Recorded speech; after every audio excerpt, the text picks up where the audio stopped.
Hey everyone, before we start, just wanted to give a quick shout out to my friend Marsnept. He makes some awesome videos, so you should go check him out.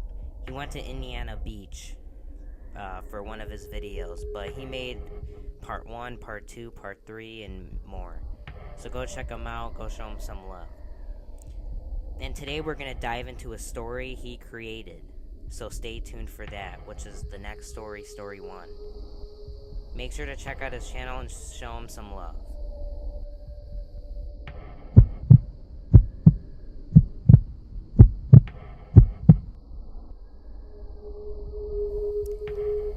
It was a typical Friday night. My parents had gone out of town for the weekend, and I had the house to myself at 19. I was used to being alone, and the quiet didn't bother me. In fact, I liked it. It was nice and peaceful. The house was tucked away in a quiet neighborhood, so nights were peaceful, and I didn't expect anything out of the ordinary. That night, however, something felt different. I was in the living room, sprawled out on the couch, watching TV. It was just past 11 p.m. when I heard the first noise, a light tapping sound coming from the kitchen. At first, I ignored it, thinking it was just the old house settling, or maybe the wind knocking a branch against the window. But when it happened again, louder this time, I muted the TV. The sound was loud, like someone or something was tapping against the kitchen window. I sat up, my heart rate picking up a little. Maybe it was just the neighbor's cat or a bird. But it was strange for something to be tapping repeatedly like that. I got up and walked slowly toward the kitchen, trying not to freak myself out. As I stepped into the kitchen, the tapping stopped. I flicked on the light and glanced around, but everything seemed normal. The windows were shut, and there was no sign of anything outside. I took a deep breath, laughing at myself for being so paranoid, and turned to head back to the living room. That's when I heard it, a faint creaking sound coming from upstairs. I froze. My heart pounded in my chest as I stood there, listening instantly. The creaking was slow, like footsteps moving across the floor above me. My parents weren't home, and there was no one else in the house. I felt a chill creep down my spine. I grabbed my phone from the counter and dialed my mom, trying to stay calm. The phone rang once, twice, 3 times, but no one answered. I hung up and stared at the ceiling, listening to the sound of the footsteps growing louder, moving closer to the top of the stairs. I didn't want to panic, but every instinct was telling me something wasn't right. Suddenly, the footsteps stopped. The house fell into an eerie silence, so quiet I could hear my own breathing. I stood frozen in the kitchen, clutching my phone like a lifeline, wondering if I should call the police. But before I could make a decision, the silence was broken by a soft knock on the kitchen door. My blood ran cold. There was no way anyone could have gotten to the back door without me hearing them. Slowly, I turned toward the door. My hand was trembling as I reached for the knob. I wasn't sure what I was expecting. A neighbor, maybe? But deep down, I knew it wasn't anything that innocent. I hesitated for a moment, then pulled the door open just a crack. My heart dropped. There was no one there. I stepped outside, glancing around the backyard, scanning for the darkness, for any sign of movement, but there was nothing. Still, the air was thick, with the smell of damp earth, and the only sound was rustling of the trees and the light breeze. I was about to step back inside when I noticed something on the ground. There, at a base of the door, was a single muddy footprint, fresh as if someone had been standing there just moments ago. My heart raced as I stared at the print, trying to make sense of it. I took a step back, my mind racing. Someone had been here.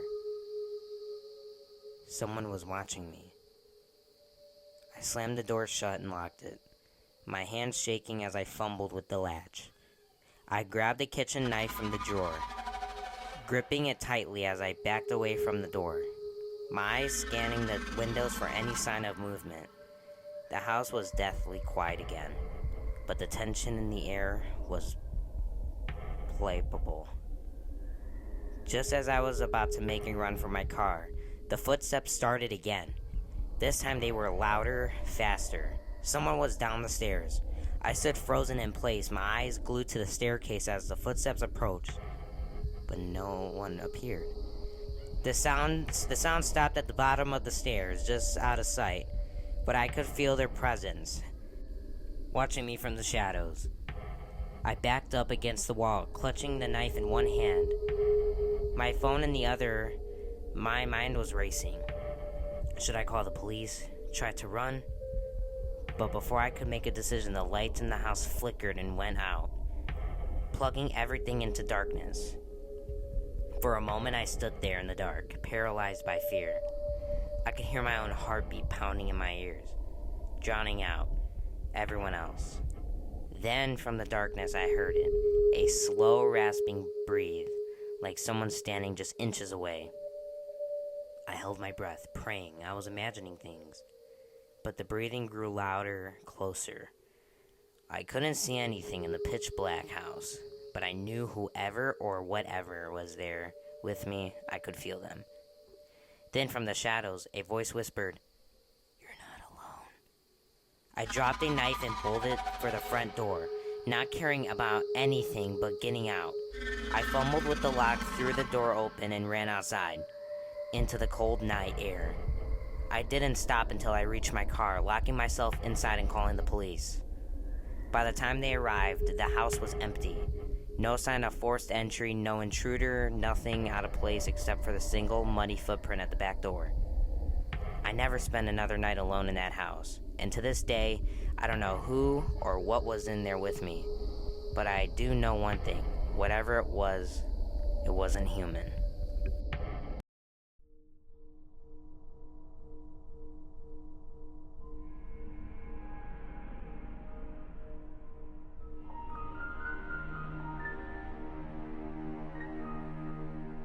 It was a chilly night, and the wind howled through the trees, rattling the old house.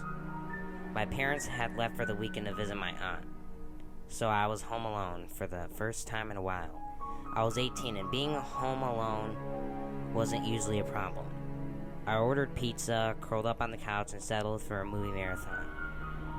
By midnight, the house was dark and quiet, as I was wrapped up in my blanket, half asleep.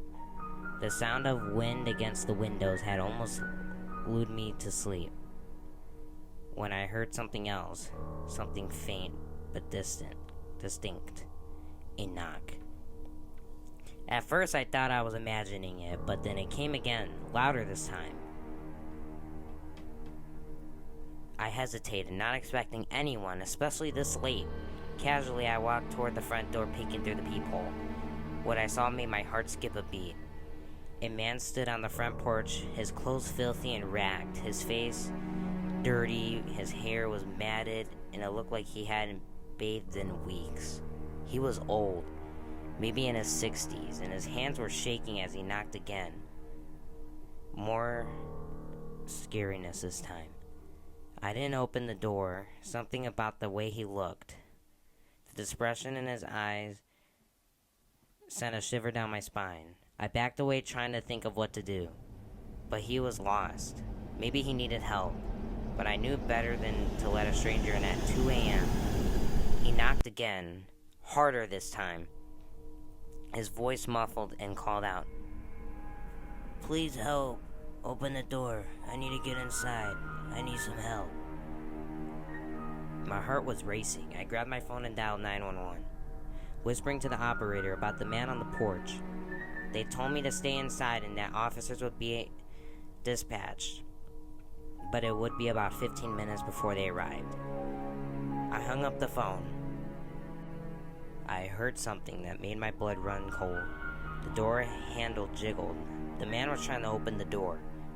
I ran to the door, pressing my back against and trying to hold it shut, even though the locks were still engaged. I could hear him outside muttering to himself, his low voice. "Please, just let me in. I need a place to stay. I need to get in." I yelled through the door telling him to leave and that the police were on their way, but he didn't stop. The jiggling became more aggressive and I could hear him slamming his shoulder into the door, trying to force it open. Panic flooded my mind. I ran to the windows to make sure they were all locked, checking every possible entrance. But as I moved through the house, I heard it again. This time from the back door. The sound of scratching like nail scraping against wood. I rushed to the back door, peeking through the small window. The man was there, his face filthy, pressed against the glass, his breath fogging it up. He was trying to pry the door open with his bare hands, his nails scraping along the frame. His eyes were wide with desperation, and his voice crackled. He muttered, "Please, just let me in. I'm so cold." My stomach turned.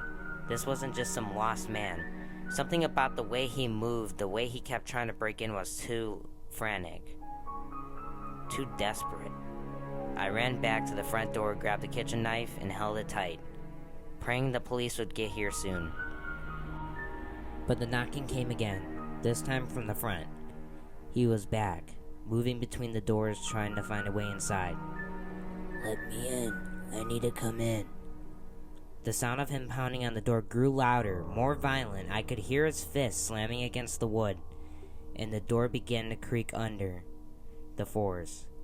My heart raced and I backed up, clenching with the knife tighter.